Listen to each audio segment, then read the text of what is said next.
Hello friends, welcome back to the channel. और आज की इस वीडियो में हम करेंगे जो क्लास 11th का आपकी बिजनेस स्टडीज है ना, तो आज मैं उसको कंप्लीट करा दूंगी। वैसे मैंने बिजनेस मैनेजमेंट की एक मैराथन डाल रखी है ऑलमोस्ट। उसमें आपका जो 12th का है और जो भी आपका बीकॉम एमकॉम का जो भी इंपॉर्टेंट पॉइंट्स थे, इंपॉर्टेंट टॉपिक थे, वे मैंने उसमें कवर करा दिए थे। अभी जो हमारे कुछ बचे हुए टॉपिक्स है, ठीक है, जैसे क्लास 11th में से भी आपका बिजनेस स्टडीज में से आपके क्वेश्चन पूछे जाते हैं, तो आज की इस वीडियो में हम उनको कंप्लीट कर लेंगे।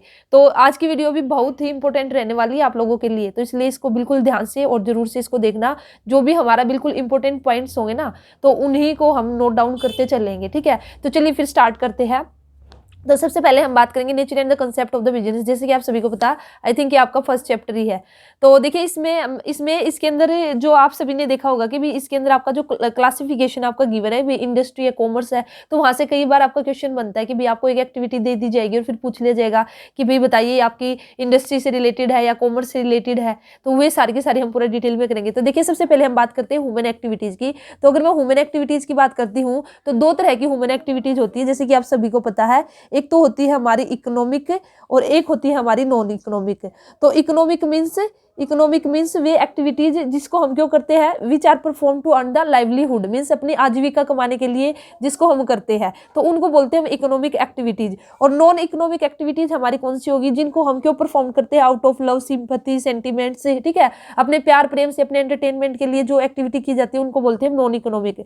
आगे अगर मैं बात करती हूँ यहाँ पे इकोनॉमिक एक्टिविटीज की, तो इकोनॉमिक एक्टिविटीज को फर्दर आपका डिवाइड किया गया है 3 पार्ट्स के अंदर। तो 3 पार्ट्स हमारे कौन कौन से हैं। फर्स्ट पार्ट है हमारा इकोनॉमिक के अंदर हमारा बिजनेस, ठीक है, बिजनेस। और सेकंड पार्ट है हमारा प्रोफेशन, सेकंड है प्रोफेशन, और थर्ड है हमारा एम्प्लॉयमेंट, ठीक है। तो देखिए क्वेश्चन यहाँ से आपके आ सकते हैं।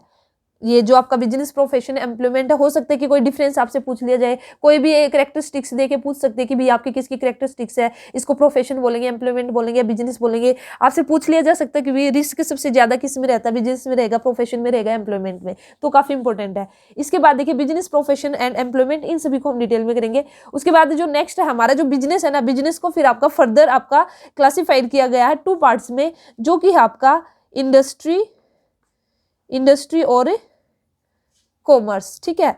तो देखिए यहाँ पे अगर मैं बात करती हूँ तो जो इंडस्ट्री है और जो कॉमर्स है, ये किसका पार्ट है, ये बिजनेस का ही पार्ट है आपका, इंडस्ट्री और कॉमर्स से। तो कहीं ना कहीं जो कॉमर्स बिजनेस है वो आपका क्या है, एक ब्रॉडर टर्म है जिसके अंदर आपका इंडस्ट्री और कॉमर्स आ जाएगा। तो ये हमारा हो चुका ह्यूमन एक्टिविटीज, 2 पार्ट्स में डिवाइड किया गया, इकोनॉमिक, नॉन इकोनॉमिक। इकोनॉमिक को फिर फर्दर 3 पार्ट्स में डिवाइड किया गया, बिजनेस, प्रोफेशन और एम्प्लॉयमेंट, और बिजनेस को फर्दर हमारा कॉमर्स में। अभी मैं बात करती हूँ थोड़ा सा बिजनेस की बात कर लेते हैं, बिजनेस का मीनिंग क्या है। तो देखिए अगर मैं बिजनेस की बात करती हूँ तो बिजनेस जो वर्ड है ना, ये बीजी वर्ड से ड्राइव हुआ है। और बिजनेस का मतलब बेसिकली आपका क्या है, एक ऐसा ऑक्यूपेशन जिसमें पीपल रेगुलरली बेस पर इंगेज रहेंगे। किन एक्टिविटीज में, जो एक्टिविटीज किससे रिलेटेड होगी, आपकी परचेज से रिलेटेड है, प्रोडक्शन से रिलेटेड है, या फिर sales of goods and the services है। और उनका मेन पर्पज क्या रहेगा, जो पीपल है उनका मेन पर्पज क्या रहेगा, अर्निंग प्रॉफिट, ठीक है। तो प्रॉफिट अर्न करने के लिए हम जो भी एक्टिविटी करेंगे, चाहे हमने प्रोडक्शन किया है, चाहे हमने परचेज किया है, चाहे हमने सेल्स किया है, तो ये सारी की सारी एक्टिविटीज है, ये सब मिलकर कहीं ना कहीं क्या काम करती है, उसको हम बिजनेस बोलते हैं, ठीक है। तो बिजनेस की यहाँ पे अगर मैं कैरेक्टरिस्टिक्स की बात करूंगी तो बिजनेस हमारे बेसिकली क्या, इकोनॉमिक एक्टिविटीज हुआ ना, क्योंकि अभी मैंने आपको बताया बिजनेस हमने क्यों किया, प्रॉफिट अर्न करने के लिए, ठीक है। और इसमें ये किससे रिलेटेड होगा, प्रोडक्शन करना, प्रोक्यूरमेंट करना गुड्स एंड द सर्विसेज का, या फिर हम इसके अंदर सेल्स करेंगे या फिर एक्सचेंज करेंगे गुड्स एंड सर्विसेज का। प्रॉफिट अर्निंग हमारा मोटिव रहेगा, ठीक है। और बिजनेस के अंदर जो हमारी रिटर्न रहेगी वो क्या रहती है, अनसर्टेन रहती है। और इसी के साथ ही बिजनेस में हमारा किसी जो रिस्क एलिमेंट हमारा रहेगा, क्यों, अनसर्टेनिटी की वजह से। तो ये तो हुआ हमारा बिजनेस है। अब हम यहाँ पे करेंगे जो आपका इंपॉर्टेंट है, क्या है आपका इंपॉर्टेंट, इंडस्ट्री। तो देखिए अगर मैं बात करती हूँ जो बिजनेस एक्टिविटीज है उसको क्लासिफाइड किया गया इंडस्ट्री और कॉमर्स में। तो आपका जो इंडस्ट्री है ना, इंडस्ट्री को फर्दर आपका फर्दर क्लासिफाइड किया गया है, प्राइमरी, सेकेंडरी और टेरिसरी। तो यहाँ पे हम पहले थोड़ा सा इंडस्ट्री के बारे में बात कर लेते हैं, फिर आपको बताऊंगी। देखिए जो इंडस्ट्री है, तो इंडस्ट्री का मतलब क्या है, बिजनेस का मीनिंग मैंने आपको बता दिया है, बिजनेस का मीनिंग क्या है। तो अब हम बात करेंगे इंडस्ट्री की। तो इंडस्ट्री बेसिकली किसके साथ डील करता है, ये करता है deals with the production, deals with production of goods and services, ठीक है। तो इंडस्ट्री का मतलब क्या है कि जब हम किसकी बात करते हैं, ऐसी एक्टिविटीज की बात करते हैं जो किससे डील करती है, हम गुड्स से सर्विसेज है उसका क्या करेंगे, प्रोडक्शन हम करेंगे, ठीक है। ये हमारे किससे कनेक्टेड है, इसमें हमारी इंडस्ट्री के अंदर हमारी बेसिकली वे इकोनॉमिक एक्टिविटीज आ जाएंगी जो किससे कनेक्टेड रहेगी, with the conversion of the resources into the useful goods. इसमें हम क्या करेंगे, हम कन्वर्जन करेंगे किसका, कन्वर्जन करेंगे रिसोर्सेज का, कन्वर्जन होगा रिसोर्सेज का किसमें, इनटू यूजफुल गुड्स, ठीक है। तो वे सारी की सारी एक्टिविटी बेसिकली हमारी क्या कहलाएंगी, वे कहलाएंगी हमारी इंडस्ट्री, और बेसिकली वही इसमें प्रोडक्शन होगा और प्रोसेसिंग होगा गुड्स का। तो अभी देखिए जो इंपॉर्टेंट है आपका जो इंडस्ट्री है इसको फर्दर क्लासिफाइड किया गया है 3 पार्ट्स के अंदर। इंडस्ट्री को फर्दर क्लासिफाइड किया गया 3 पार्ट्स के अंदर। वे हमारा कौन कौन सा है, प्राइमरी, फर्स्ट पार्ट हमारा प्राइमरी, सेकंड हमारा सेकेंडरी और थर्ड हो जाएगा हमारा टेरिसरी, ठीक है, टेरिसरी। तो अब देखिए अगर मैं बात करती हूँ प्राइमरी की, तो प्राइमरी के अंदर हमारी कौन कौन सी एक्टिविटीज आएगी, प्राइमरी के अंदर हम वे सारी की सारी एक्टिविटीज को इंक्लूड करते हैं जो हमारी किससे रिलेटेड है, extraction and the production of natural resources. तो प्राइमरी हमारी किससे रिलेटेड है, एक्सट्रैक्ट करना, एक्सट्रैक्शन एंड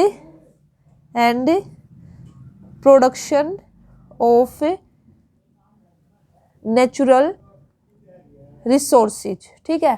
तो ये हमारी किससे रिलेटेड रहेंगी, प्राइमरी से, या फिर इसमें करेंगे reproduction and the development of living organism, plants etcetera. तो एटसेट्रा मैं यहीं पे लिख देती हूँ। तो जो प्राइमरी है बिल्कुल बेस से हमारे रिलेटेड है, ठीक है। एक्सट्रैक्टिव मीन्स कि हमने क्या किया भाई, हमारा जो अर्थ है, वाटर है, एयर है, वहां से हमने कुछ ड्रॉ आउट किया है, तो उसको हम क्या बोलेंगे, एक्सट्रैक्शन बोलेंगे, कि भाई हमने जमीन में से कुछ निकाला। जैसे हमारे खनिज पदार्थ है, जैसे हमारी खानों से हम खनिज पदार्थ निकालते हैं, ठीक है। तो वो हमारे किसके अंदर आएगा, हमारा प्राइमरी के अंदर ही हमारा आएगा, ठीक है। या फिर जो हमारा जैसे हमने माइनिंग की है, फिशिंग की है, हंटिंग की है, ये सारी की सारी क्या हमारी प्राइमरी एक्टिविटीज है, ठीक है। इसी के साथ ही जैसे कि मैंने इसमें क्या बोला आपको, नेचुरल रिसोर्सेज, और प्लस में इसमें हमारा आएगा reproduction and the development of living organism. तो ये हमारे किसके अंदर आएगा, जो भी हमने जैसे हमारी नर्सरीज है, केटल ब्रीडिंग है, ये सब इसके अंदर आ जाएंगे, ठीक है। यहाँ पे अगर मैं एग्जाम्पल भी देना चाहूँ प्राइमरी का, तो यहाँ पे थोड़ा सा याद रखने के लिए आप लिख सकते हैं, जो भी हम माइनिंग करेंगे,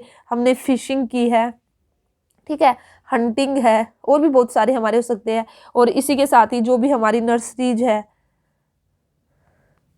ठीक है, और हमारा इसके अंदर कैटल ब्रीडिंग है, ये सारे किसके अंदर आएंगे, प्राइमरी। तो अब आपका एमसीक्यू कैसे बन सकता है, ऐसे आपको कोई एक एक्टिविटीज दे देंगे और फिर पूछ लेंगे कि बताइए ये आपकी प्राइमरी या सेकेंडरी या टेरिसरी, या फिर पूछ लेंगे आपकी इंडस्ट्री से रिलेटेड है या फिर आपके कॉमर्स से रिलेटेड है, ठीक है। तो ये हुआ हमारा प्राइमरी का। उसके बाद है सेकेंडरी के अंदर हमारी कौन सी एक्टिविटीज आएगी, इसके अंदर वे सारी एक्टिविटीज आएगी कि जो हमने मटेरियल, जो रॉ मटेरियल हमने प्राइमरी के अंदर निकाला है, अब उसको हम फर्दर यूज करेंगे, उसकी प्रोसेसिंग करेंगे, और उसकी प्रोसेस करके हम एक फाइनल जो गुड्स है, ठीक है, प्रोडक्ट है, उसको बनाएंगे, और फाइनली जो कंज्यूमर होगा वो उसको क्या कर लेगा, कंज्यूम कर लेगा।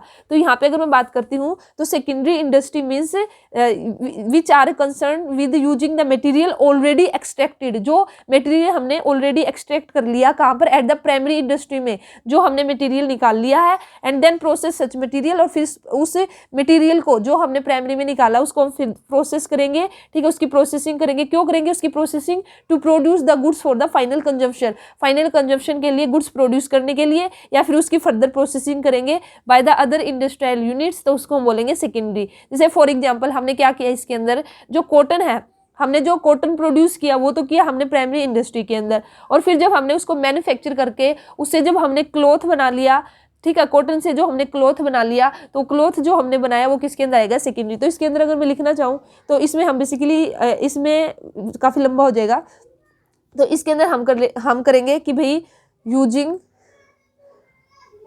ऑलरेडी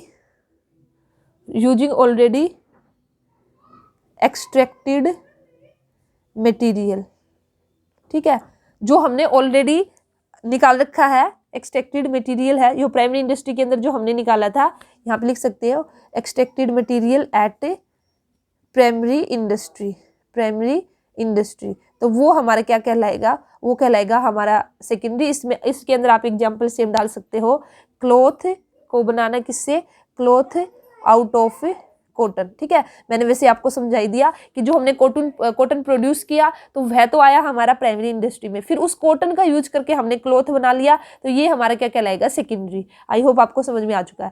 थर्ड हमारा टेरिसरी, तो वे सारी की सारी एक्टिविटीज जो हेल्प करती है किसको, प्राइमरी को, primary activities plus secondary activities है, इन सब एक्टिविटीज को करने में जो एक्टिविटीज हमारी हेल्प करेंगी वे सारी की सारी हमारी क्या कहलाएंगी, टेरिसरी एक्टिविटीज हमारी कहलाएंगी, ठीक है। जैसे इसके अंदर हमारा ट्रांसपोर्ट है, बैंकिंग है, इंश्योरेंस है, ये सब इसके अंदर हमारा आ जाएगा। तो ये आपका क्लियर हो चुका है। अब हम बात करते हैं, देखिए प्राइमरी हो चुका है, अब जो सेकेंडरी है ना, सेकेंडरी को भी आपका फिर फर्दर आपका क्लासीफाई किया गया है, इसको और देखते हैं हम थोड़ा सा डिटेल में। तो देखिए अगर यहाँ पे मैं बात करती हूँ सेकेंडरी को देखते हैं, ये इंपॉर्टेंट है, ठीक है। सेकेंडरी को फर्दर क्लासिफाइड किया गया है किसमें, construction and manufacturing, construction and manufacturing, ठीक है, मैन्युफैक्चरिंग। इसमें क्या, तो कंस्ट्रक्शन नाम से ही आपको पता चला, अभी कंस्ट्रक्शन इंडस्ट्री हमारी कौन सी इंडस्ट्री होंगी, जो किससे रिलेटेड है, जो हमारा रिलेटेड है in the creation of the infrastructure for the smooth development of economy, एक इकोनॉमी की स्मूथ डेवलपमेंट के लिए जो हमारे ये किससे रिलेटेड होंगी, यहाँ पे मैं लिख सकती हूँ कि भाई रिलेटेड है किससे, इंफ्रास्ट्रक्चर से, ठीक है। इससे आपको आइडिया हो जाएगा इंफ्रास्ट्रक्चर, या फिर जैसे हम बिल्डिंग है, ब्रिज है, बड़ी बड़ी बिल्डिंग है, या फिर हमारा जो ब्रिज है, ठीक है, कंस्ट्रक्शन करना बिल्डिंग का, रोड का, डैम का, ब्रिज का, ये सब इसके अंदर आ जाएगा, ठीक है। जैसे हमारे लिख देती हूँ मैं यहाँ पे, कंस्ट्रक्शन करना किस किस का, हमारा बिल्डिंग का, बड़ी बड़ी, ठीक है, डैम्स, ब्रिज, तो ये हमारी किससे रिलेटेड, ये किस में आ जाएगी, हमारा कंस्ट्रक्शन इंडस्ट्री के अंदर आ जाएंगे। तो बेसिकली जो ये हमारी इंडस्ट्री है, कंस्ट्रक्शन इंडस्ट्री, इसमें हम जो भी प्रोडक्ट यूज करते हैं, तो इसमें किस तरह का प्रोडक्ट हमारा यूज होगा, सीमेंट होगा हमारा, आयरन, ब्रिक्स, वुड, इस तरह से। और इस कंस्ट्रक्शन इंडस्ट्री के लिए जरूरी है कि जो इंजीनियर है और आर्किटेक्चरल स्किल है वो आपकी चाहिए, ठीक है। तो ये था इस हमारा कंस्ट्रक्शन इंडस्ट्री, यहाँ पे आप लिख सकते हो। सेकेंडरी को 2 पार्ट्स में डिवाइड किया गया, कंस्ट्रक्शन और मैन्युफैक्चरिंग इंडस्ट्री। अब मैन्युफैक्चरिंग की मैं बात करती हूँ, तो देखिए नाम से ही आइडिया हो रहा, मैन्युफैक्चरिंग मींस इसमें इसके अंदर हम क्या करेंगे, जो रॉ मटेरियल होगा उसको हम कन्वर्ट करेंगे, कन्वर्जन करेंगे रॉ मटेरियल का, किसमें, सेमी फिनिश्ड में या फिर फिनिश्ड में। यहाँ पे आप लिख सकते हो मैन्युफैक्चरिंग में हम क्या करेंगे, कन्वर्जन हम करेंगे किसका, ऑफ रॉ मटेरियल का, रॉ मटेरियल का कन्वर्जन होगा किसमें, या तो भी सेमी फिनिश्ड में होगा, या तो होगा हमारा सेमी फिनिश्ड, या फिर हमारा होगा फाइनल, ठीक है, फाइनल या फिर फिनिश्ड, जिसको हम बोलते हैं फाइनल या फिर बोलते हैं हमें फिनिश्ड गुड्स के अंदर। तो वह हमारी क्या कहलाएंगी, मैन्युफैक्चरिंग इंडस्ट्री कहलाएंगी। जैसे हमने बम्बू से क्या बनाया, पेपर बनाया, ठीक है। शुगर केन से हमने क्या बनाया, शुगर केन जो रॉ मटेरियल था उससे हमने क्या बना दी, शुगर बना दी। तो ये हमारे किसके अंदर आएगा, मैन्युफैक्चरिंग इंडस्ट्री के अंदर। तो बेसिकली जो मैन्युफैक्चरिंग इंडस्ट्री है वो क्या करती है, यूटिलिटी क्रिएट करती है, फॉर्म यूटिलिटी क्रिएट करती है in the form of goods, ठीक है। तो इसी तरह से बेसिकली, और जो मैन्युफैक्चरिंग इंडस्ट्री है इससे ये बेसिकली किससे रिलेटेड होगी कि भाई जो कंज्यूमर यूज करेगा ना जो गुड्स को, कंज्यूमर से रिलेटेड हम इसको बोल सकते हैं। और इसी के साथ ही देखिए अब इसमें भी जो इम्पोर्टेंट है आपका मैन्युफैक्चरिंग इंडस्ट्री को भी आपका फर्दर क्लासिफाइड किया गया है 4 पार्ट्स के अंदर, और जो कि आपका मोस्ट इम्पोर्टेंट, और यहाँ से क्वेश्चन आपके आते ही आते हैं, DT+B में भी यहाँ से क्वेश्चन पूछ रखे हैं, और आई थिंक स्टेट में भी आपका यहाँ से क्वेश्चन आ रखा है। तो जो मैन्युफैक्चरिंग इंडस्ट्री है इसको फर्दर डिवाइडेड किया गया है इनटू 4 पार्ट्स से। वे आपके कौन कौन से हैं, फर्स्ट है हमारा एनालिटिकल, और जो सेकंड है हमारा सिंथेटिकल, थर्ड है हमारा प्रोसेसिंग, और जो फोर्थ है हमारा असेंबलिंग, ठीक है। तो अभी मैं बता देती हूँ इनका मीनिंग क्या है। तो सबसे पहले बात करते हैं हम एनालिटिकल की। तो देखिए अगर मैं एनालिटिकल की बात करती हूँ तो एनालिटिकल इंडस्ट्री के अंदर हमारा क्या होगा, जो एक प्रोडक्ट होगा ना उसको सबसे पहले उसको एनालाइज करेंगे और फिर हमारे एज अ फाइनल प्रोडक्ट के रूप में ना हमें बहुत सारे प्रोडक्ट रिसीव्ड होंगे। तो थोड़ा सा मैं लिख देखती हूँ, इसमें जो एक प्रोडक्ट होगा उसको क्या किया गया, उसको एनालाइज्ड किया गया, एनालाइज करने के बाद फिर मैनी प्रोडक्ट हमें रिसीव्ड होंगे, मैनी प्रोडक्ट रिसीव्ड, और कैसे रिसीव्ड हुए वे, एज ए फाइनल प्रोडक्ट। ऐसा नहीं कि भाई एक ही प्रोडक्ट निकल के आया फाइनल, हमें बहुत सारे प्रोडक्ट मिले एज ए फाइनल प्रोडक्ट के रूप में। तो इसका जो एग्जाम्पल है, सबसे बेस्ट एग्जाम्पल है इन द प्रोसेसिंग ऑफ, जब हम बात करते हैं किसकी, क्रूड ऑयल की, जब उसकी प्रोसेसिंग की जाती है तो लास्ट में हमें क्या क्या मिलता है, इससे हमें केरोसिन मिलेगा, ठीक है, केरोसिन मिलेगा, हमें पेट्रोल निकल के आएगा, गैस निकल के आएगी, ठीक है, डीजल निकल के आएगा। तो देखिए हमने एक जो प्रोडक्ट है उसको क्या किया, उसको हमने एनालाइज किया। तो वैसे तो हमें एक फाइनल एक प्रोडक्ट मिलना चाहिए था, लेकिन इसमें हमें क्या हुआ, मैनी प्रोडक्ट हमें मिले एज ए फाइनल प्रोडक्ट के रूप में ये सारे। तो ये आएगा हमारा एनालिटिकल इंडस्ट्री के अंदर।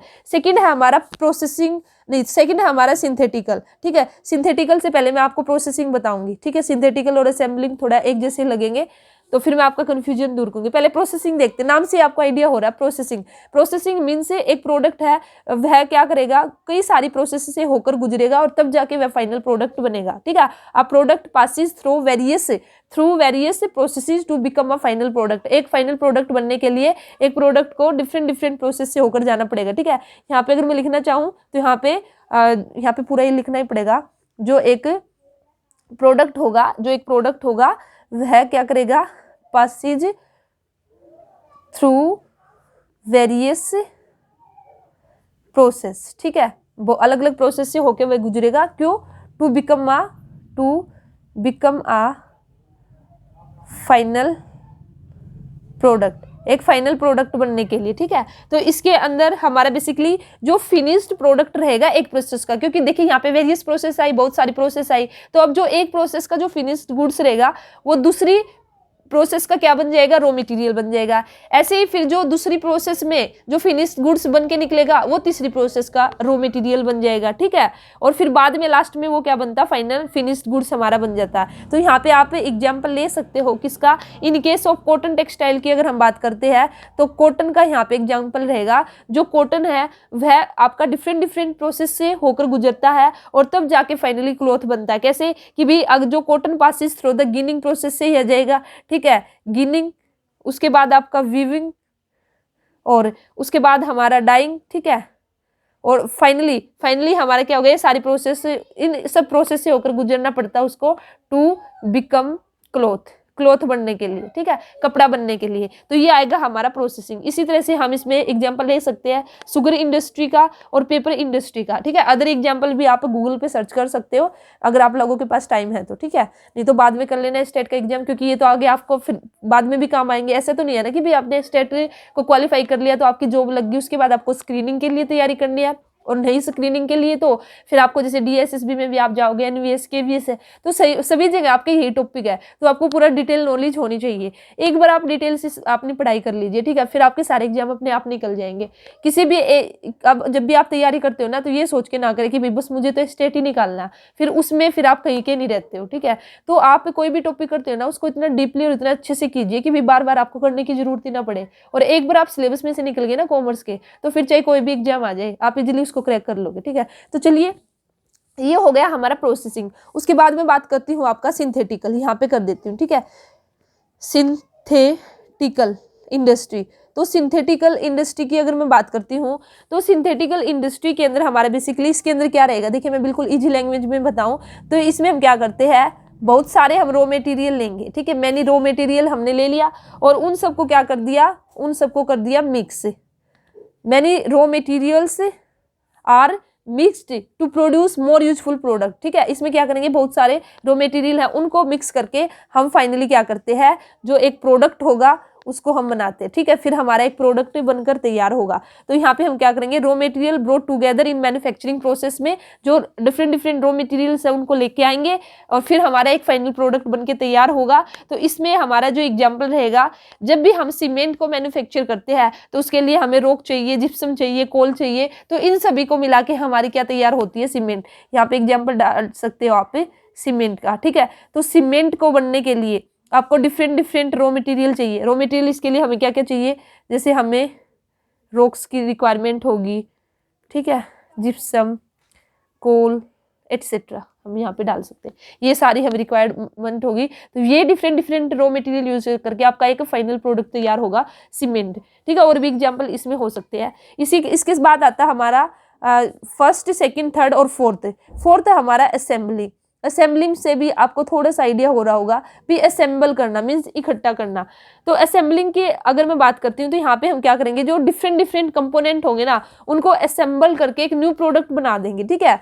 तो अब इसमें क्या डिफरेंस है भाई, सिंथेटिकल में भी हमने ये कहा एक तरह से भी जो डिफरेंट डिफरेंट कंपोनेंट है या रॉ मटेरियल है उनको मिक्स करके हमने एक प्रोडक्ट बनाया। और यहाँ पे भी मैं क्या बोल रही हूँ, डिफरेंट कंपोनेंट को यहाँ पे हम मिक्स नहीं करेंगे, यहाँ पे हमने मिक्स कर दिया। अब एक बार जो सीमेंट आपने बना दी, क्या भाई आप उसमें से अलग कर दोगे, कोल अलग कर दोगे, ठीक है, रॉक अलग कर दोगे, नहीं ना। लेकिन इसमें तो हम क्या करेंगे, असेंबल करेंगे। जो डिफरेंट कंपोनेंट है उसको अगर आप बाद में चाहो तो उसको अलग भी कर सकते हो।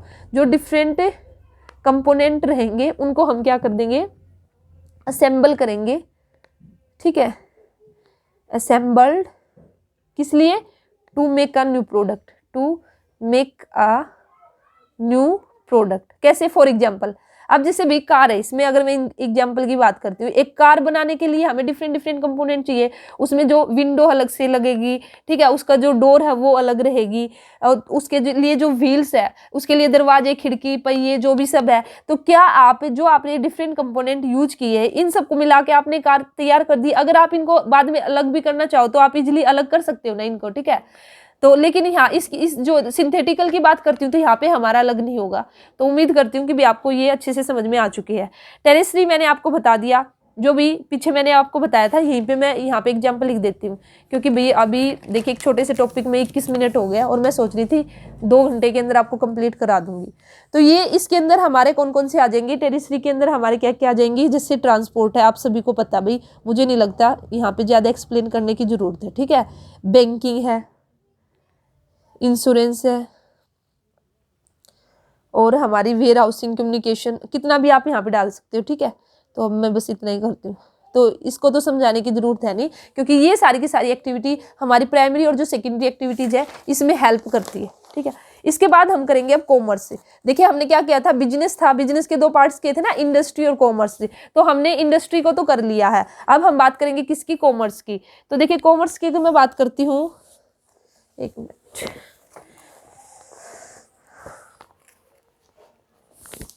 तो देखिए अगर मैं बात करती हूँ कॉमर्स की, तो कॉमर्स हमारा किससे रिलेटेड होगा। अब इंडस्ट्री हमारा किससे रिलेटेड था, with the production of the goods and the services. और कॉमर्स हमारा किस में डील करेगा, कॉमर्स से हमारा डील करेगा, deals with the production, with the distribution, with distribution of goods and services, ठीक है।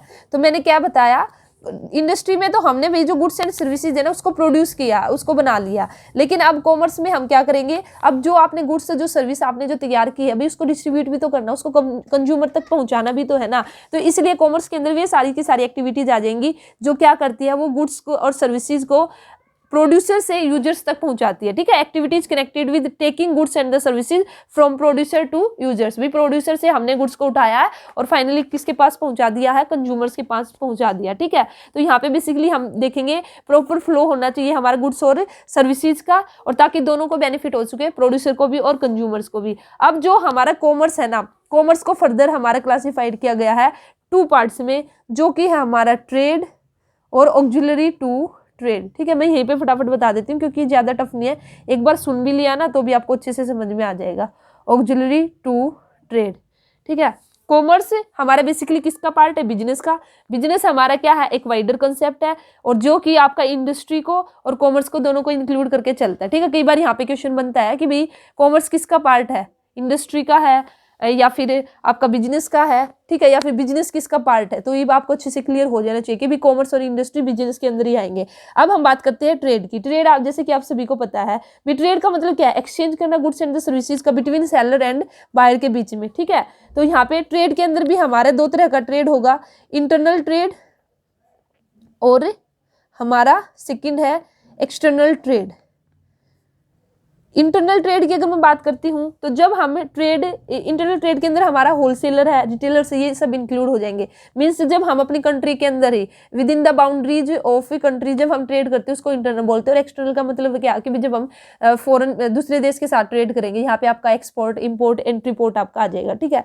तो एक्सपोर्ट आप सभी को पता है, इम्पोर्ट सभी को पता है। इसके अंदर एक हमारी टर्म है एंट्री पोर्ट, वो देखिए एक्सटर्नल के अंदर आ जाएगा आपका एक्सपोर्ट, इसके अंदर आ जाएगा आपका इंपोर्ट, और एक थर्ड टर्म है आपका एंट्री पोर्ट, ठीक है। तो चलिए मैं नहीं बताती इसका मीनिंग, आप मुझे कमेंट सेक्शन में बताना, तो मुझे पता भी चलेगा कि भी बच्चे वीडियो देखते भी या नहीं देखते। एंट्री पोर्ट का मीनिंग मुझे बताना, और नेक्स्ट वीडियो में या फिर जो कमेंट सेक्शन में मुझे बताएगा ना, अगर नहीं भी पता तो भी बताना, तो मैं वहीं पे रिप्लाई दूंगी एंट्री पोर्ट का मीनिंग क्या है, तो आप मुझे बताना इसके बारे में। तो ये था हमारा। उसके बाद ऑक्सिलरी ट्रेड का मतलब क्या कि भाई जो ट्रेड करने में हमारी हेल्प करेगी, वो एक्टिविटीज सारी की सारी इसके अंदर आ जाएगी। तो जैसे इसके अंदर हमारे क्या आ जाएगा, बेसिकली ट्रांसपोर्ट एंड कम्युनिकेशन, कि भाई आपने गुड्स तो बना लिया है, ठीक है, गुड्स तो बना लिया, अब उसको जो कंज्यूमर है उन तक कैसे पहुंचाओगे, तो कहीं ना कहीं ट्रांसपोर्ट की हमें हेल्प लेनी पड़ेगी। जो फिजिकल मूवमेंट होगा गुड्स का फ्रॉम वन प्लेस, और जहाँ पर उस गुड्स की डिमांड है उस प्लेस तक गुड्स को पहुंचाना, तो वह बेसिकली हमारा क्या कहलाएगा, ट्रांसपोर्ट। उसको कम्युनिकेट करना कि भी जो जिससे गुड्स का प्रोडक्शन किया है, तो कंज्यूमर को पता भी तो चलना चाहिए ना कि भी उसको कम्युनिकेशन के थ्रू हम बताएंगे, ठीक है। Banking and finance, banking and finance, उसके बाद आपका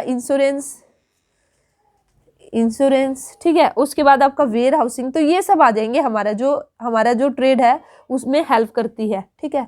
वेयर हाउसिंग, एडवर्टाइजिंग, ये सब किस में आ जाएगी, आपकी ऑक्सिलरी टू ट्रेड के अंदर आ जाएगी। अब हमारा है नेक्स्ट टॉपिक है, अब हमारा बिजनेस हो चुका है, ठीक है, बिजनेस हमने डिटेल में कर लिया। अब हम बात करेंगे बिजनेस, प्रोफेशन एंड एम्प्लॉयमेंट में। यहीं पे आपका डिफरेंस बता देती हूँ, कई बार डिफरेंस भी पूछ लिया जा सकता है, ठीक है, कि भी बिजनेस और प्रोफेशन है और हमारा क्या है एम्प्लॉयमेंट, इसके बीच में बेसिकली हमारा क्या डिफरेंस है।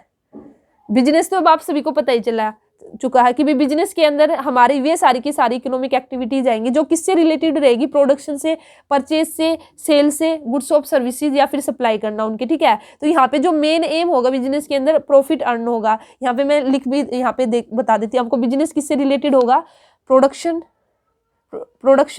ठीक है, या फिर हम क्या करेंगे इसमें परचेज करेंगे, या तो प्रोडक्शन करेंगे या फिर परचेज करेंगे, ठीक है, या फिर हम इसमें क्या करेंगे, सेल करेंगे, किसका, गुड्स का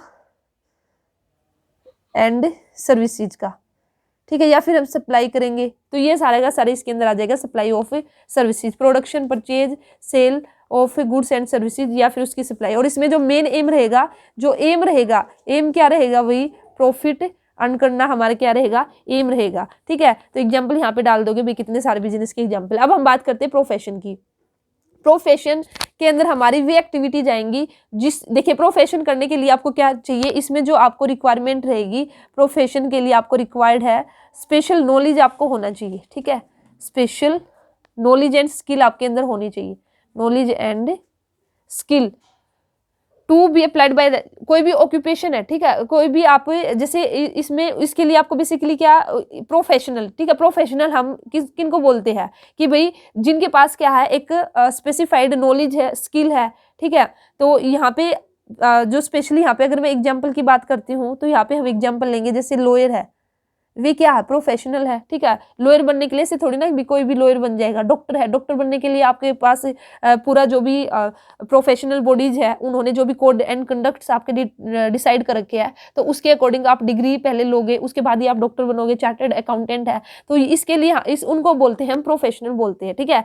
अगर मैं बात करती हूँ एम्प्लॉयमेंट की, तो एम्प्लॉयमेंट बेसिकली आपका क्या है कि भाई आपने क्या किया, आपने को रेमुनेशन मिलेगी, भैया आपने दूसरों के लिए कुछ काम किया है, ठीक है। तो बेसिकली इसके अंदर जैसे कि भैया हम ऑफिसेज में काम करते हैं, फैक्ट्री में जो वर्कर काम करते हैं, तो ये सब किसके अंदर आएंगे, हमारे एम्प्लॉयमेंट के अंदर आएंगे, या फिर जो गवर्नमेंट डिपार्टमेंट के अंदर काम करते हैं। और ये उसके बदले इनको क्या मिलती है, उसके बदले इनको क्या मिलेगी, इनको वेजेस मिलेगी, सैलरी मिलेगी। तो देखिए यहाँ पे अगर मैं बात करती हूँ, यहाँ पे तो प्रॉफिट होगा।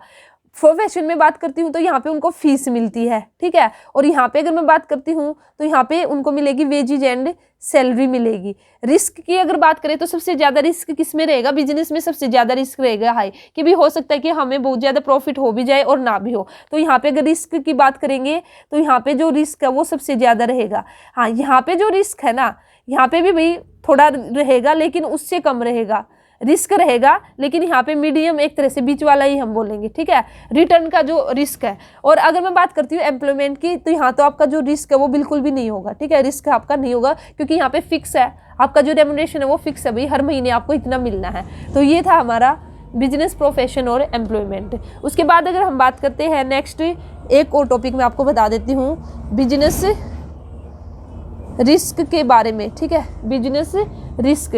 तो देखिए बिजनेस रिस्क का मतलब ही क्या है, business risk refer to the possibility of इनएडवेट रिस्क। का मतलब क्या कि भाई हमारा पॉसिबिलिटी है कि हमारा जो प्रॉफिट है वो ना हो, ठीक है। यहाँ पे मैं लिख देती हूँ, रिस्क का मतलब क्या है, पॉसिबिलिटी ऑफ इनएडवेट प्रॉफिट, या तो हमें प्रॉफिट भाई उचित मात्रा में ना हो, या फिर और इवन लॉसेज, और हमें लॉसेज भी हो सकते हैं, उसी को तो हम बोलते हैं ना। ऐसा क्यों, ये सब क्यों हुआ, ड्यू टू अनसर्टेनिटीज, ठीक है, अनसर्टेनिटीज की वजह से, या फिर अनएक्सपेक्टेड इवेंट्स, कुछ ऐसा इवेंट्स हो गया जिसकी वजह से भी हमें लॉस हो गया, प्रॉफिट हुआ ही नहीं।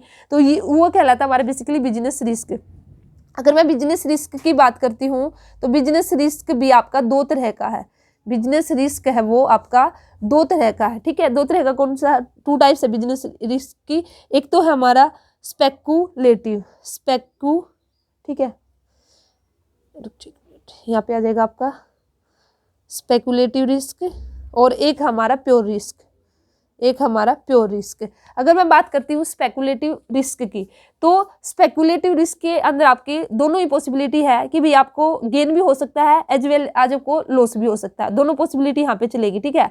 लेकिन अगर मैं बात करती हूँ प्योर रिस्क की, तो यहाँ पे है पॉसिबिलिटी सिर्फ या तो लॉस होगा या फिर लॉस नहीं होगा, ठीक है। यहाँ पे बोथ पॉसिबिलिटी है, बोथ मीन्स आपको भी गेन भी हो सकता है और यहाँ पे आपको लॉस भी हो सकता है, एक गेन की संभावना है यहाँ पे स्पेकुलेटिव में। लेकिन प्योर में हमारा क्या होगा, जो प्योर होगा उसके अंदर हमारा क्या रहेगा, पॉसिबिलिटी ऑफ, यहाँ पे भी आपको लॉस ही होगा या फिर आपको लॉस नहीं होगा, ठीक है। या तो प्रॉफिट तो इधर होना ही नहीं है, प्योर के अंदर क्या प्रॉफिट तो होना ही नहीं है, या तो लॉस ही होगा या फिर हो सकता है कि भी लॉस ना हो। हाँ, लेकिन स्पेकुलेटिव में ऐसा है कि भी गेन भी हो सकता है और लॉस भी हो सकता है, यहाँ पे पॉसिबिलिटी है गेन की, ठीक है। तो ये हमारे टू टाइप्स ऑफ रिस्क। उसके बाद और कोजिज ऑफ बिजनेस रिस्क, देखिए नेचुरल कोजिज है, उसकी वजह से बिजनेस भी, अर्थक्वेक आ गया आपका, फ्लड आ गई आपकी, हैवी रेन आपकी हो गई, तो कोजिज तो आपके बहुत सारे हो सकते हैं, वो आप अपने आप से भी कर सकते हो। ह्यूमन कोजिज में हो सकता है भी स्ट्राइक हो गई है, ठीक है, पावर फेल्योर आपका हो गया है, मैनेजमेंट इन एफिशिएंसी है, तो इन सब की वजह से भी हो सकता है। अदर भी आपके बहुत सारे कोजिज है, तो जो इंपॉर्टेंट था वो मैंने आपको बता दिया है। तो इसी के साथ ही आपका एक तरह से मैं बोल सकती हूँ कि जो फर्स्ट चैप्टर है ना वो कंप्लीट हो चुका है। अब हम जो हमारा नेक्स्ट है वो हमारा, तो देखिए इसी में वीडियो वैसे काफ़ी लंबी हो चुकी है, तो चलिए फिर आज की वीडियो है ना,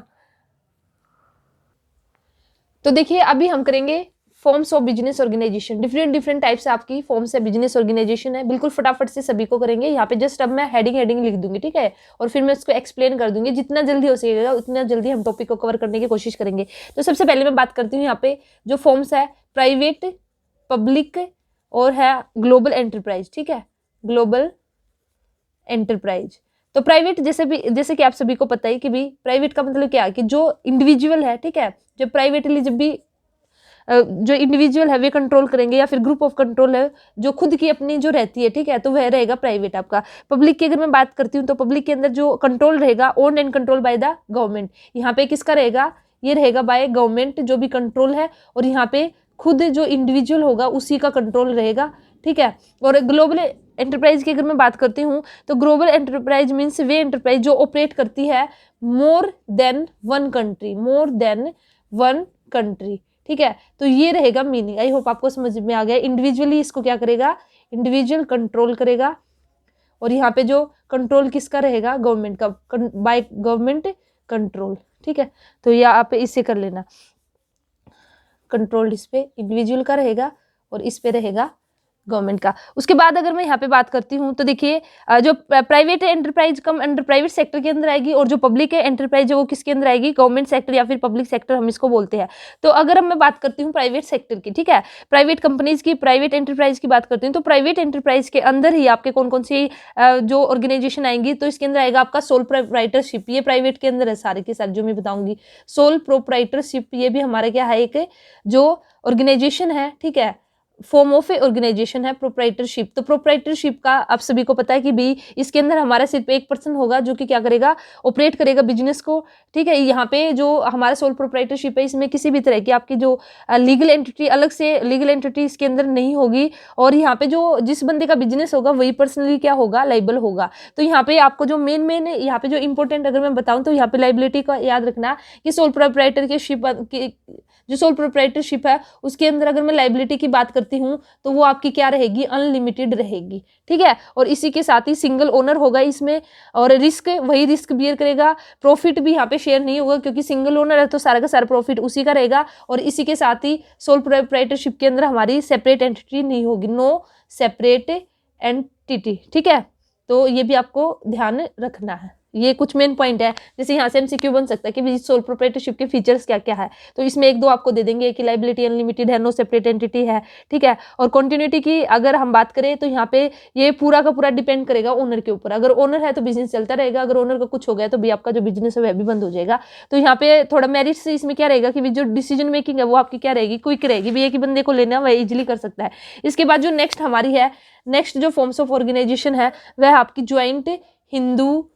ज्वाइंट हिंदू फैमिली, ठीक है। बिल्कुल इंपॉर्टेंट मैं आपको बताऊंगी, इसलिए आप का रिवीजन हो जाएगा अच्छे से। और ये इंपॉर्टेंट भी अगर इतना सा भी करके चले गए ना तो क्या पता यहीं से एमसीक्यू देखने को मिल जाए। तो सबसे पहले आपको ध्यान में रखना है जो हिंदू ज्वाइंट फैमिली है, HUF जिसको बोलते हैं, इसके अंदर ये हमारी जो कैसे चलती है, इसमें हमारा जो एक्ट है, ठीक है, इसको गवर्न करता है हमारा हिंदू सक्सेशन एक्ट। तो ये भी आपको याद होना चाहिए, सक्सेशन एक्ट 1956, ठीक है। तो ये joint Hindu family business is a family concern which with operate under the provision of the Hindu succession act 1956। तो इसके अंदर बेसिकली जो भी अथॉरिटी रहेगी, जो भी कंट्रोलिंग रहेगी, तो इसमें एक पर्सन होता है जो मेन हेड रहता है जिसको कि बोलते हैं कर्ता, ठीक है। जो मेन होगा, जो हेड होगा फैमिली का, ठीक है, उसके हाथ में ही सारा कंट्रोल रहेगा। इसी के साथ ही ये सिर्फ इंडिया के अंदर आपका ज्वाइंट हिंदू फैमिली जो ऑर्गेनाइजेशन है ये आपकी पाई गई है। इसी के साथ ही इसके अंदर अगर मेंबरशिप पाना चाहते हो, द मेंबरशिप इस बिजनेस ऑर्गेनाइजेशन के अंदर वह आपको कैसे मिलेगी, इसके अंदर जो मेंबरशिप है वो कैसे मिलेगी, जो मेंबरशिप है वो कैसे मिलेगी, बाय बर्थ ही इसके अंदर आपको मेंबरशिप मिल सकती है, ठीक है, या फिर और बाय मैरिज, या फिर भी ऐसे बंदे के, ऐसे पर्सन के साथ शादी कर लीजिए जिनकी हिंदू अनडिवाइडेड फैमिली है, ठीक है।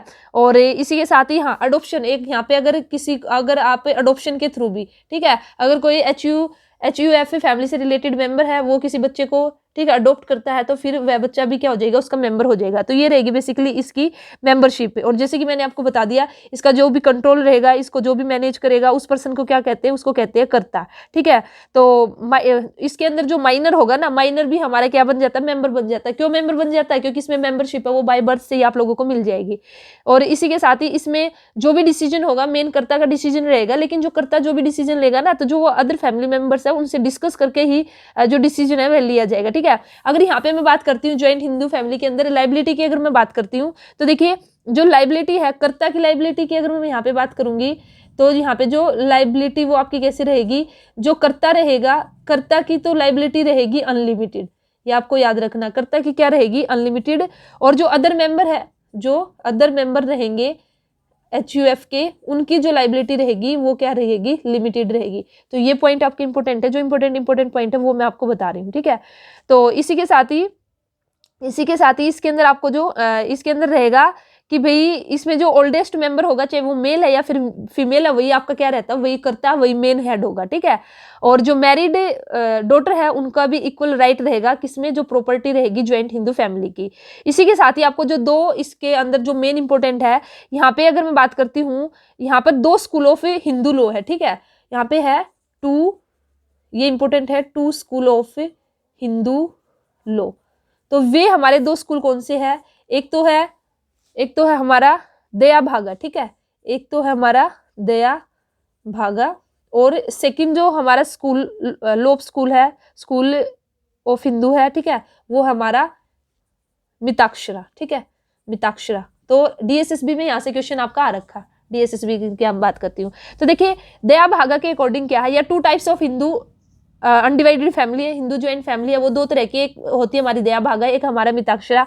अगर मैं दया भागा की बात करती हूँ तो ये आपकी पाई जाती है कहाँ पे, बंगाल और आसाम के अंदर, ठीक है, बंगाल एंड आसाम में है हमारे ये जो टाइप्स है हिंदू फैमिली की। और मिताक्षरा की अगर हम बात करती हूँ तो रेस्ट ऑफ इंडिया, फिर जो बाकी का हिस्सा बच गया उसमें हमारा क्या है, मिताक्षरा है। तो देखिए इसमें बेसिकली क्या है, दया भागा के अकॉर्डिंग जो हमारा मेल और फीमेल है वे दोनों ही क्या रहेंगे, को पार्टनर रहेंगे, ठीक है, उनको परमिशन है। लेकिन यहाँ पे जो मेल मेंबर है ना, रेस्ट यहाँ पे मिताक्षरा की अगर मैं बात करती हूँ तो इसमें जो मेल मेंबर है ना वह आपका मेन हेड रहेगा इसके अंदर।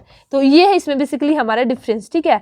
तो देखिए यहाँ पे इसमें बेसिकली आपका क्या रहेगा, दया भागा, और इसमें थोड़ा सा और मैं अगर आपको बताऊं कि भाई ये जैसे कि मैंने आपको बता दिया मिताक्षरा है, तो बेसिकली इसमें क्या आपका जो दया भागा है इसमें हमारे बोथ मीन्स हमारा जो मेल है और फीमेल है दोनों ही क्या रहेंगे, उनको दोनों का राइट रहेगा, जो भी आपकी प्रॉपर्टी रहेगी, इसलिए हम उसको बोलते हैं कि दोनों ही हमारे क्या होंगे, टू बी को पार्टनर, ठीक है। और अगर मैं बात करती हूँ किसकी, मिताक्षरा की अगर मैं बात करती हूँ तो मिताक्षरा में हमारा क्या रहेगा, जो मेल है ना, मेल हमारा डोमिनेंट रहेगा। जैसे बर्थ बाय बर्थ, जैसे सन का अगर बर्थ हुआ तो मेन जो प्रॉपर्टी पे राइट रहेगा वो मेल का रहेगा। ये इसमें बेसिकली हमारा डिफरेंस है इन दोनों के अंदर, ठीक है। यहाँ पे अगर मैं बात करती हूँ तो सिर्फ ओनली मेल हमारा क्या रहेगा, मेल मेंबर ही हमारा क्या रहेगा, टू बी को पार्टनर का मतलब होता है कि जो ब्लड रिलेशन की अगर हम बात करते हैं, ठीक है। मेंबर तो हमारे क्या हो सकते हैं, अदर देन को पार्टनर भी हो सकता है, लेकिन को पार्टनर किसको कहेंगे, ब्लड रिलेशन। जैसे 2 बहन भाई है, ब्लड रिलेशनशिप में आएंगे, लेकिन बहन की या भाई की जब शादी हो जाएगी, जैसे भाई या भाई की शादी होगी तो जो वाइफ आएगी ना, तो वो मेंबर तो बन जाएगी, हिंदू अनडिवाइडेड फैमिली की, लेकिन वो को पार्टनर नहीं होगी क्योंकि ब्लड रिलेशन नहीं है वहाँ पे। आई होप आपको समझ में आया होगा जो मैं आपको बताना चाहती हूँ। तो इसके अंदर बस इतना ही करते हैं। अब हम बात करेंगे नेक्स्ट फॉर्म ऑफ ऑर्गेनाइजेशन की। हमने फर्स्ट फॉर्म की, ये हमारी सेकंड है जो कि है प्राइवेट के अंदर ही आएगी, और थर्ड हमारी पार्टनरशिप, ठीक है। तो पार्टनरशिप जैसे कि आप सभी को पता है कि भाई पार्टनरशिप एक्ट हमारा 1932 इसके ऊपर हमारा गवर्न करेगा। ये जो हमारा पार्टनरशिप है govern by the Indian partnership act 1932। तो यहाँ पे ये लिखने की जरूरत तो है नहीं, फिर भी मैं लिख देती हूँ, इंडियन पार्टनरशिप एक्ट 1932, ठीक है। और जैसे कि आप सभी को पता है पार्टनरशिप बेसिकली क्या, एक रिलेशन है बिटवीन 2 या 2 से ज्यादा पर्सन के बीच में, जो कि एग्रीमेंट करते हैं कि भी उनके द्वारा एक बिजनेस चलाया जाएगा, वे सभी मिलकर चला सकते हैं या उनमें से कोई एक उनकी तरफ से मिलकर चला सकता है, और फिर बाद में वे जो प्रॉफिट है उसको शेयर करेंगे, ठीक है। तो ये हमारा बेसिकली इसके अंदर। अब इसके अंदर जो हमारा इंपॉर्टेंट है, तो देखिए जो एक तो यहाँ पे है जो पार्टनरशिप एक्ट है हमारा है 1932, और जो पार्टनरशिप एक्ट है केम इनटू फोर्स, आ भी जाए और ना भी जाए, थोड़ा डीप में ही है, फिर भी मैं आपको बता रही हूँ, केम इनटू फोर्स जो हमारा पार्टनरशिप एक्ट था, ये हमारा कब आया था, बस आपको याद रखना 1 अक्टूबर को, और ये हमारी जो सन रहेगा 1932 ही रहेगा, ठीक है। इसी के साथ ही जो अब इसके अंदर इंपॉर्टेंट है वो मैं आपको बताऊंगी। तो देखिए यहाँ पे ना जो थोड़ा सा प्रॉब्लम कंफ्यूजन जो रहती है ना, वो रहती है किसको लेकर, वो रहती है मैक्सिमम नंबर को लेकर, ठीक है, मैक्सिमम नंबर को लेकर। तो यहाँ पे आपको ये ध्यान रखना है कि भाई जो हमारा अकॉर्डिंग टू पार्टनरशिप एक्ट की अगर हम बात करते हैं, तो जो एक पार्टनर्स के अंदर हम बात करेंगे, तो जो आपका मैक्सिमम नंबर होगा ना वो हमारा डिफाइन किया गया 50, ठीक है। लेकिन हमारा बेसिकली इसमें क्या है, जो मैंने वैसे आपको पहले भी बता रखा है, वीडियो बना रखी मैंने सेपरेट छोटी छोटी, सेक्शन 64 ऑफ कंपनीज एक्ट 2013। तो ये क्या बोलता है, ये बोलता है कि भाई जो सेंट्रल गवर्नमेंट होगी ना, जो सेंट्रल गवर्नमेंट होगी सेंट्रल गवर्नमेंट प्रिस्क्राइब करेगी, किसको प्रिस्क्राइब करेगी, maximum number of person in a firm. तो सेंट्रल गवर्नमेंट प्रिस्क्राइब करेगी कि भी एक फर्म के अंदर कितने मैक्सिमम हमारे नंबर ऑफ पार्टनर्स होने चाहिए। लेकिन जो नंबर ऑफ पार्टनर्स होंगे ना, जो भी प्रिस्क्राइब करेगी सेंट्रल गवर्नमेंट, वो हमारे कैन नॉट बी, ठीक, can not be more than 100, लेकिन 100 से ज्यादा गवर्नमेंट, वैसे तो गवर्नमेंट ही बताएगी कि भी इतने मैक्सिमम नंबर होने चाहिए, लेकिन फिर भी जो हमारा सेक्शन 464 है कंपनीज एक्ट 2013, उसने बिल्कुल बोल दिया कि लेकिन गवर्नमेंट है ना 100 से ज्यादा, तो वो भी मैक्सिमम जो नंबर ऑफ पार्टनर्स है वह नहीं प्रिस्क्राइब कर सकती, ठीक है। तो इसलिए ये डाउट रहता है कि भी जो मैक्सिमम नंबर है वो 100 ले या फिर 50 ले। लेकिन जो सेंट्रल गवर्नमेंट है ना, सेंट्रल गवर्नमेंट ने क्या किया, उसने प्रिस्क्राइब्ड किए maximum number of the partners. Central government ने जो प्रिस्क्राइब्ड किए हैं क्या, मैक्सिमम नंबर ऑफ पार्टनर, वो कितने प्रिस्क्राइब किए हैं, in a firm, partners in a firm. तो वो आपके कितने प्रिस्क्राइब किए गए हैं, 2B50, कि भाई 50 से ज्यादा नहीं होंगे। इसलिए बोलते हैं कि एक पार्टनरशिप में जो मैक्सिमम नंबर ऑफ पार्टनर्स है वो कितने रहेंगे, 50 रहेंगे, ठीक है। तो ये बेसिकली आपको ध्यान रखना है। तो इसलिए जो partnership firm can not have more than 50 members, उसके 50। हाँ, लेकिन अगर ऐसा आ जाए ना क्वेश्चन में, MCQ में ऐसा भी आ जाए कि भी जो कंपनीज एक्ट 2013 है वो क्या बोलता है, किसके regarding, maximum number of partners के रिगार्डिंग, तो तब हम बोलेंगे कि भी सेक्शन 464 ये बोलता है कि जो सेंट्रल गवर्नमेंट है ना वो प्रिस्क्राइब्ड करेगी, लेकिन वो 100 से ज्यादा प्रिस्क्राइब नहीं कर सकती, ठीक है। वो आपको क्वेश्चन की लैंग्वेज पढ़कर ही पता चलेगा कि भी वहां पे वे क्या पूछ रहे, कि ये वाले मैक्सिमम नंबर 100 पूछ रहे हैं फिर 50। वैसे जनरली अगर क्वेश्चन आ जाए कि मैक्सिमम नंबर ऑफ पार्टनर्स कितने होंगे पार्टनरशिप के अंदर, तो फिर आपका आंसर रहेगा 50, ठीक है। तो इसी के साथ ही हमारा पार्टनरशिप के अंदर, मुझे वैसे तो देखिए बहुत सारा इंपॉर्टेंट है बताने को, लेकिन अभी इतना सारा नहीं कर सकते हम। अब यहाँ पे जो इंपॉर्टेंट हम कर लेंगे टाइप्स ऑफ पार्टनर। वैसे ना मैंने इंडिविजुअल इनके ऊपर वीडियो डाल रखी है, अगर किसी को डिटेल में देखना हो तो वे वहां से देख सकते हैं। तो सबसे पहले हम बात करेंगे एक्टिव पार्टनर की। नाम से ही आपको पता चल रहा है अभी एक्टिव, जो एक्टिव रहता है, ठीक है। एक्टिव पार्टनर क्या करेगा, कैपिटल भी कंट्रीब्यूट करेगा, पार्टिसिपेट भी करेगा मैनेजमेंट में, प्रॉफिट एंड शेयर को भी लॉस करेगा, और उसकी जो लाइबिलिटी है वह भी अनलिमिटेड रहेगी, और वह जो भी आपका बिजनेस के डे टू डे एक्टिविटीज है उनमें पार्टिसिपेट करेगा, तो उसको कहते हैं हम एक्टिव पार्टनर। उसके बाद हमारा स्लीपिंग, नाम से ही पता चल रहा है अभी ये तो सो रहा, या फिर स्लीपिंग को ही हम बोलते हैं डोरमेंट पार्टनर, ठीक है।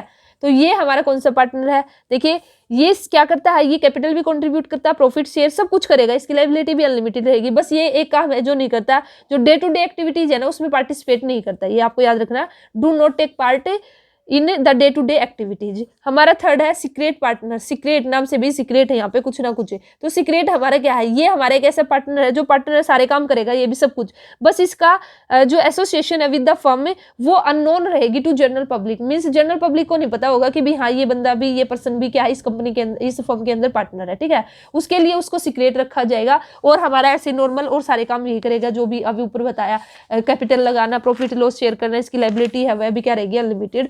फोर्थ हमारा नॉमिनल पार्टनर।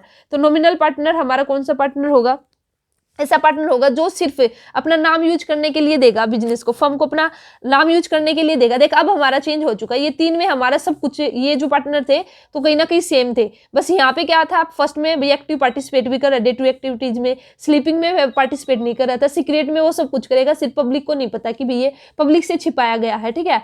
लेकिन नॉमिनल पार्टनर ने अब क्या किया, सिर्फ इसने नाम दिया, तो नाम दिया तो इसका मतलब क्या, इसका तो नाम यूज हुआ, तो अब ये जो कैपिटल है उसको भी कॉन्ट्रीब्यूट नहीं करेगा, ना ये पार्टिसिपेट करेगा मैनेजमेंट के अंदर, ठीक है, ना इसको किसी भी तरह का जो प्रॉफिट या लॉस मिलेगा, शेयर नहीं रहेगा इसका प्रॉफिट एंड लॉस में। हाँ, लेकिन ये इसकी जो लायबिलिटी है ना, लायबिलिटी इसकी क्या रहेगी, अनलिमिटेड रहेगी। क्यों, क्योंकि भैया हमें क्या पता, हम अगर कोई पर्सन है, ठीक है, हमें क्या पता कि वो नॉमिनल पार्टनर है, एक्टिव है, या हमारी नजरों में तो ये पार्टनर है, तो थर्ड पार्टी की नजर में ये लायबल होगा, तो इसलिए इसकी जो लायबिलिटी रहेगी वो क्या रहेगी, अनलिमिटेड। जो लायबिलिटी रहेगी इसकी वो रहेगी अनलिमिटेड, ठीक है। इसमें जो मेन पॉइंट याद रखने का। नेक्स्ट हमारा पार्टनर बाय इस्टॉपल, ठीक है।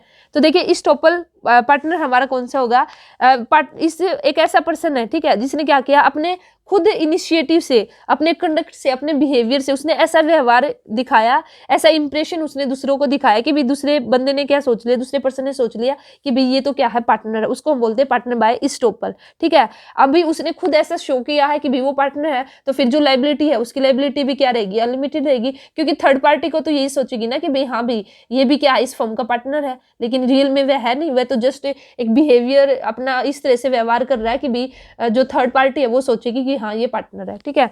नेक्स्ट हमारा पार्टनर बाय होल्डिंग आउट। अब देखिए इसके अंदर आपका बेसिकली ये किस तरह का पार्टनर है, तो partner by holding out means एक ऐसा पार्टनर है, देखिए पार्टनर तो नहीं है फर्म का और ये जानता भी है, ठीक है, लेकिन फिर भी ये रिप्रेजेंटेड किया जाता है एज ए पार्टनर।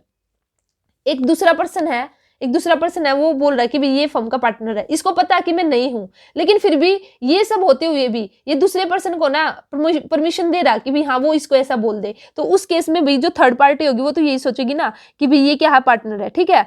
तो इसलिए ये जो आउटसाइडर जो क्रेडिटर्स होंगे तो उसके लिए हमारा लाइबल होगा, ठीक है। लेकिन अगर यह पार्टनर नहीं है और ये खुद को बचाना चाहता है अपने आप को भी थर्ड पार्टी के सामने लाइबल, तो ये एक स्टेप उठा सकता है कि ये उसी टाइम मना कर सकता है कि भाई नहीं मैं पार्टनर नहीं हूं, लेकिन ये ऐसा नहीं करेगा तो फिर इसको क्या बोलेंगे, पार्टनर बाय होल्डिंग आउट, ठीक है। डिफरेंस देखना, यहाँ पे तो उसने जानबूझकर खुद किया, पार्टनर्स बाय इस्टॉपल में तो उसने खुद से शो किया कि भी मैं पार्टनर हूँ, यहाँ पे उसने शो नहीं किया, लेकिन कोई दूसरा पर्सन बोल रहा है कि ये पार्टनर है, ये जानते हुए भी ये कुछ नहीं बोल रहा, चुपचाप बैठा है, तो यहाँ पे ये पार्टनर माना जाएगा और इसकी लाइबिलिटी भी अनलिमिटेड होगी, लाइबल भी होगा थर्ड पार्टी के लिए। हाँ लेकिन अगर ये बचना चाहता है ना तो यहाँ पे ये मना कर सकता है।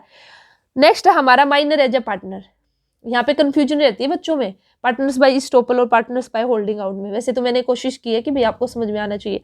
माइनर एज ए पार्टनर, तो देखिए क्या जो माइनर है वो पार्टनर बन सकता है, वैसे देखा जाए तो जो माइनर है can not be become a partner any firm, ठीक है, वो हमारा पार्टनर नहीं हो सकता, क्योंकि भाई एक वैलिड कॉन्ट्रैक्ट तो कर ही नहीं सकता है। एक वैलिड कॉन्ट्रैक्ट करने के लिए तो भाई जो आपको मेजर होना पड़ेगा 18 ईयर्स से वो होना पड़ेगा, लेकिन फिर भी एक जो माइनर है ना उसको पार्टनरशिप में जो पार्टनर है बनाया जा सकता है, लेकिन वो सिर्फ कभी उसको एडमिट मिलेगा अगर ऐसा करने से किसी पार्टनरशिप फर्म को बेनिफिट होगा, ठीक है। तो वहाँ पे फिर सारे पार्टनर्स आपस में अपनी म्यूचुअल कंसेंट से, अपनी सहमति से, आपसी सहमति से, तो सारे पार्टनर्स एक माइनर को भी पार्टनर बना सकते हैं, लेकिन जो माइनर होगा ना उसकी जो लाइबिलिटी होगी ना वो यहाँ पे क्या रहेगी, लिमिटेड होगी।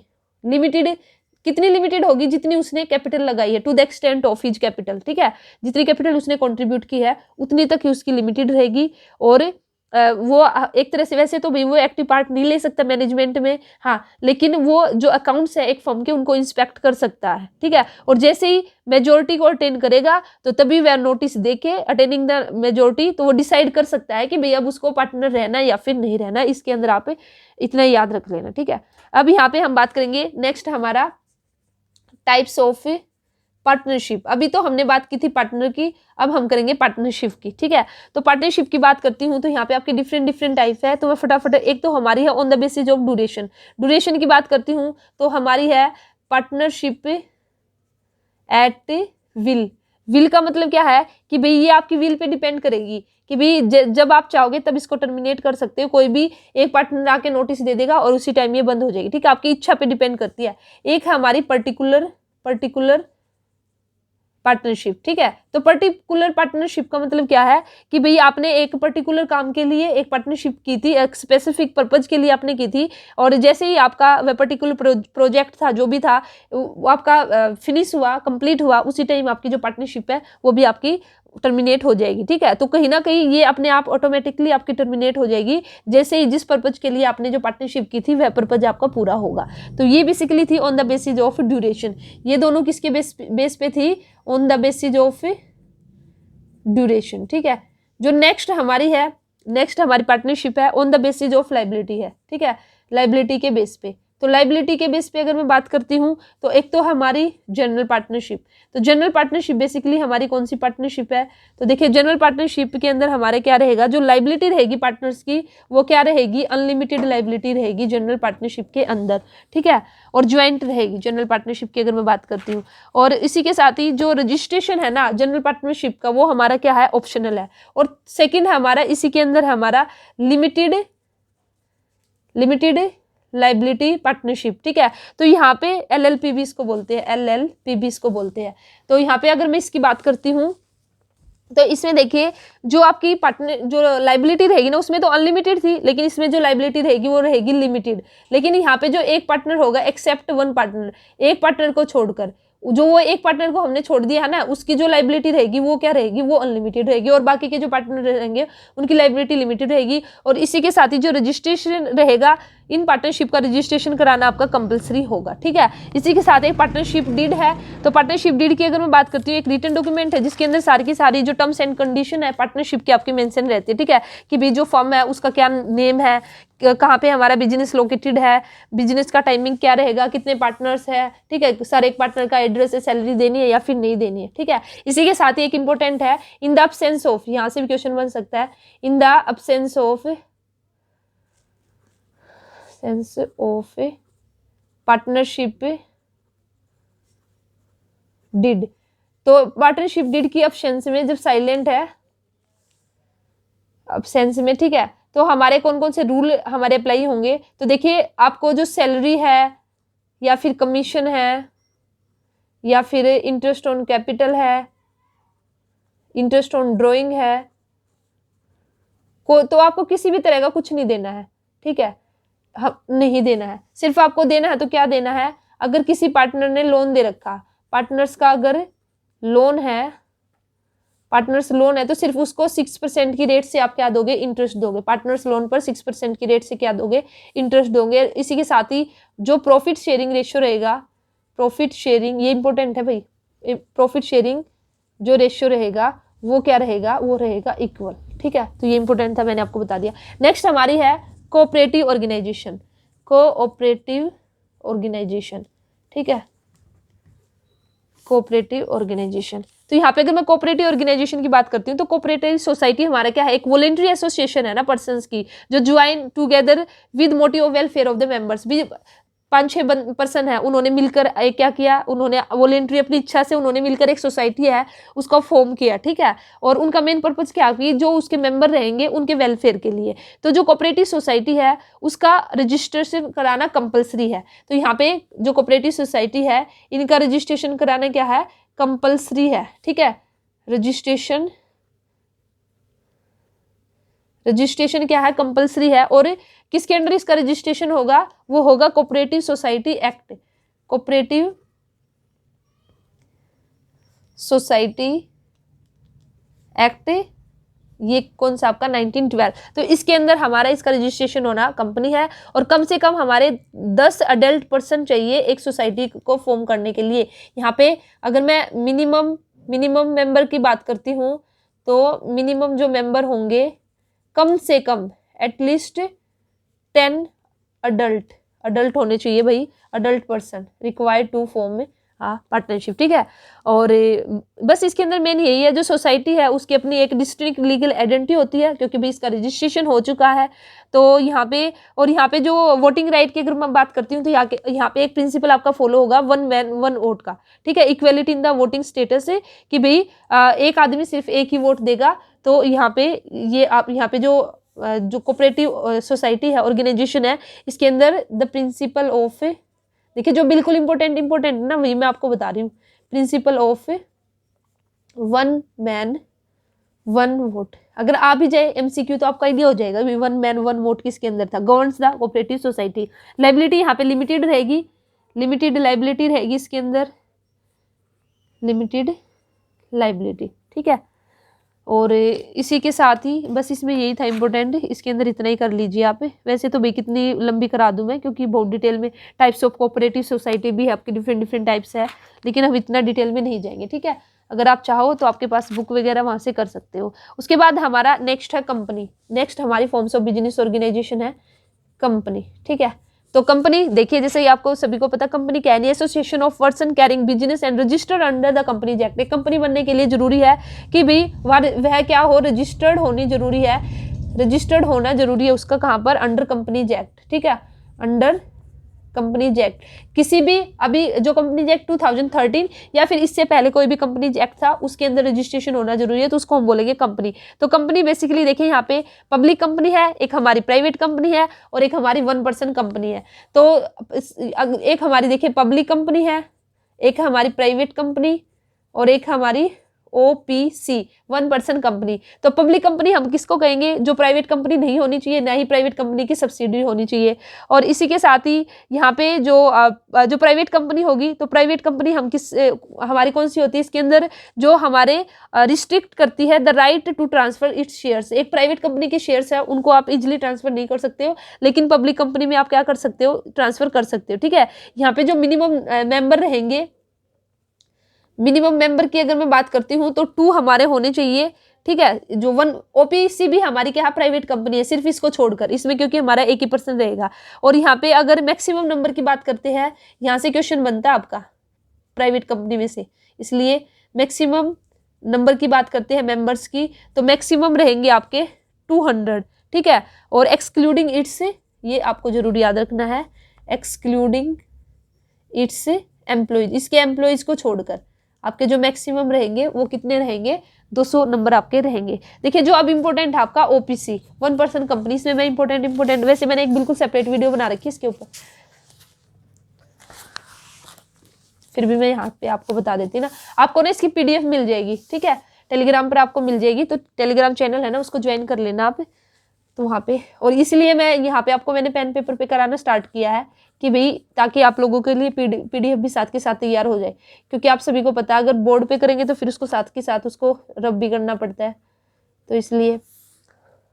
तो देखिए 1% कंपनी है, ये हमारी कंपनीज एक्ट 2013 ही इस कंसेप्ट को लेके आया जो 1% कंपनी है। लेकिन मेन जो रिकमेंड किया था इसकी जो फॉर्मेशन को किसने किया था, ये बहुत इंपॉर्टेंट है, JJ ईरानी एक्सपर्ट कमेटी थी जिन्होंने क्या किया था, रिकमेंड किया था इसको। ठीक है, किसने, ये रिकमेंडेड की गई थी इस कमेटी के द्वारा, और कब की गई थी, ईयर भी याद रखना आपको, 2005 में। ठीक है, तो ये इसके अंदर जो इंपॉर्टेंट था, तो 1% कंपनी में हमारा एक 1% ही होगा जो कि मेंबर रहेगा, एक जो माइनर होगा वो can not be a member of the 1% company. और इसी के साथ ही जो 1% कंपनी है can not carry out the non banking financial investment activities को ये कैरी आउट नहीं कर सकती। तो ये था हमारा कंपनी से रिलेटेड। ठीक है, अब इसके बाद हम बात करेंगे नेक्स्ट हमारा जो इम्पोर्टेंट है, देख लेती हूँ एक बार। तो देखिए जो प्राइवेट सेक्टर की जो हमने डिफरेंट फॉर्म्स कर लिया, अभी हम बात करेंगे पब्लिक सेक्टर की, form of public sector enterprise. ठीक है, फॉर्म्स ऑफ, आपको थोड़ा सा आइडिया होना चाहिए, अभी ज़्यादा डिटेल में तो नहीं जाएंगे, बार बार मैं यही बोल रही हूँ, forms of public sector enterprise. At least ये तो पता होना चाहिए कि भाई ये हमारे पब्लिक सेक्टर के अंदर आएगी। क्वेश्चन ऊपर से ही पूछ लिया जाए तो अगर आपको ये इतना भी पता है तो आंसर आप कर दोगे। तो पब्लिक एंटरप्राइज, जैसे कि मैंने आपको बोल दिया, पब्लिक एंटरप्राइज हमारी वे एंटरप्राइज है which are owned by the public and are accountable to the public through the parliament. तो कहीं ना कहीं जो गवर्नमेंट कंपनीज है, ठीक है, जो पब्लिक के लिए रिस्पॉन्सिबल होगी, अकाउंटेबल होगी पब्लिक को, और पार्लियामेंट के थ्रू हमारी ये क्या करती है, एक्ट करती है। तो इसी के साथ ही यहाँ पे अगर मैं बात करती हूँ तो इसके अंदर आपकी 3 तरह की फॉर्म्स ऑफ पब्लिक सेक्टर है। डिपार्टमेंटल, में यहीं पे ऐसे ही बता दूंगी, डिपार्टमेंटल अंडरटेकिंग सेकंड है हमारा स्टैट्यूटरी कॉरपोरेशन, और थर्ड है हमारा गवर्नमेंट कंपनी। ठीक है, तो डिपार्टमेंटल अंडरटेकिंग, देखिए जैसे हमारा डिपार्टमेंट अंडरटेकिंग का अगर मैं एग्जांपल सबसे पहले आपको बताऊंगी तो इसका एग्जांपल है जैसे रेलवे है और हमारा पोस्ट डिपार्टमेंट है। तो ये हमारी वे अंडरटेकिंग है जो किसके अंडर में आएगी, सेंट्रल और स्टेट गवर्नमेंट के अंदर आएगी, और सेंट्रल और स्टेट गवर्नमेंट के रूल यहाँ पे क्या होंगे, एप्लीकेबल होंगे। तो basically these enterprise are established at the department of ministries, और ये हमारा पार्ट है या एक्सटेंशन है क्या, मिनिस्ट्रीज का। ठीक है, और गवर्नमेंट इन डिपार्टमेंट के थ्रू क्या करती है, फंक्शन करती है। तो सबसे बेस्ट एग्जाम्पल इसका जो कि हमारा रेलवे है और हमारा पोस्ट डिपार्टमेंट है, ठीक है। इसी के साथ ही जो हमारा नेक्स्ट है स्टैट्यूटरी कॉर्पोरेशन, तो स्टैट्यूटरी कॉर्पोरेशन भी हमारी पब्लिक एंटरप्राइज है, जिनका एग्जिस्टेंस है वो कैसे हुआ, स्पेशल एक्ट पास करके, स्पेशल एक्ट ऑफ पार्लियामेंट और एनी स्टेट लेजिस्लेचर में एक्ट पास करके उसकी हमारी फॉर्मेशन हुई है, ठीक है। तो वो हमारे किसके अंदर आएगी, वे आएगी हमारी स्टैट्यूटरी कॉर्पोरेशन के अंदर आएगी। तो इसके अंदर जो ये जो स्टैट्यूटरी कॉर्पोरेशन है, ये हमारी बेसिकली जो भी इनको फंड्स मिलेगा, जो भी बोरोइंग रहेगी वो गवर्नमेंट से ही मिलेगी या फिर पब्लिक के थ्रू इनको मिलेगी, ठीक है। और ये जैसे इनका जो सेटअप है वो कैसे हुआ है, जो पार्लियामेंट है या जो स्टेट है उसके थ्रू हुआ है, जो एक्ट है वह पास करके हुआ है। तो इन पे जो कंट्रोल रहेगा, these organisation wholly owned by the state इसको ओन करेगी, ठीक है। और बस इसके अंदर आप इतने कर लीजिए, तो ये रहेगा हमारा मेन। आपको इसमें याद रखना है जो स्टैट्यूटरी कॉर्पोरेशन है ये किस तरह से इस्टेब्लिश की गई है, कैसे इनका एग्जिस्टेंस में आई है, स्पेशल एक्ट पास करके ये हमारी आई है, ठीक है।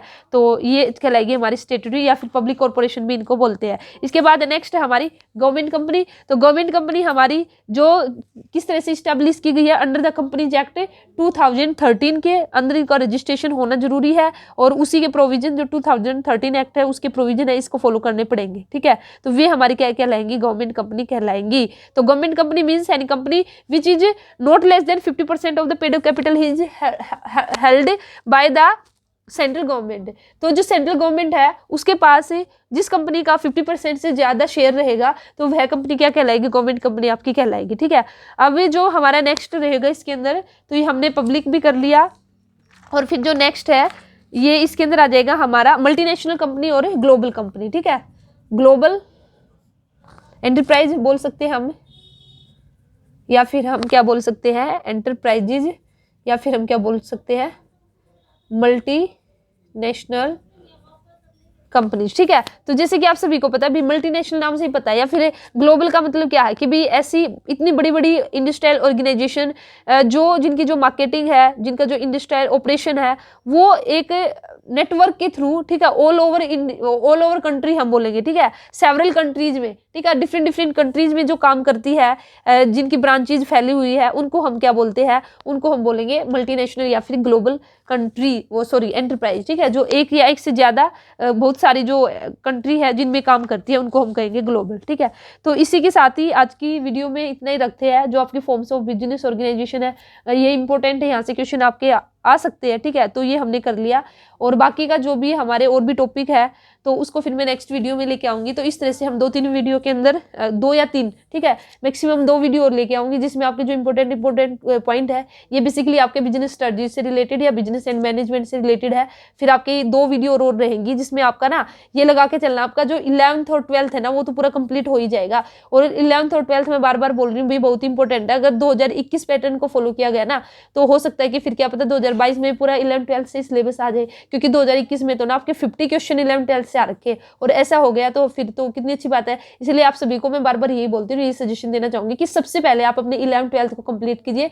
11th-12th को बिल्कुल अच्छे से कंप्लीट करने के बाद फिर आप अपना बीकॉम और एमकॉम लेवल का जो भी सिलेबस है, जो भी इंपॉर्टेंट टॉपिक है, जो PYQ में आ रखे हैं, ठीक है, प्रीवियस ईयर आ रखे हैं, फिर उन टॉपिक को कीजिए। ऐसा मत कीजिए कि भाई कई बार हम करते हैं ना कि भाई जो इजी रहता है उसको छोड़ देते हैं, क्या पता इसमें से तो क्वेश्चन आएगा या नहीं आएगा, और हाई लेवल का हम कर लेते हैं, ठीक है। आपको ऐसा नहीं करना। तो सबसे पहले जो मेन फोकस है वो 11th-12th पे रखना है। जैसे ही 11th-12th कंप्लीट हो जाए उसके बाद आपके फिर जो अदर टॉपिक है उनको भी कीजिए, ठीक है। तो चलिए फिर आज की वीडियो में रखते हैं यहाँ तक कि फॉर्म्स ऑफ बिजनेस ऑर्गेनाइजेशन भी हमारा कंप्लीट हुआ। तो नेक्स्ट वीडियो में और टॉपिक देखती हूँ जो इंपॉर्टेंट रहेंगे, पहले उन्हीं को कवर करने की कोशिश करेंगे। तो वीडियो कैसी लगी जरूर बताना, ठीक है। अच्छी लगी है तो लाइक भी करना, और जितना उसके उतना शेयर कीजिए ताकि और जो बच्चे हैं उनको भी इसका बेनिफिट मिल सके। Best of luck, thank you.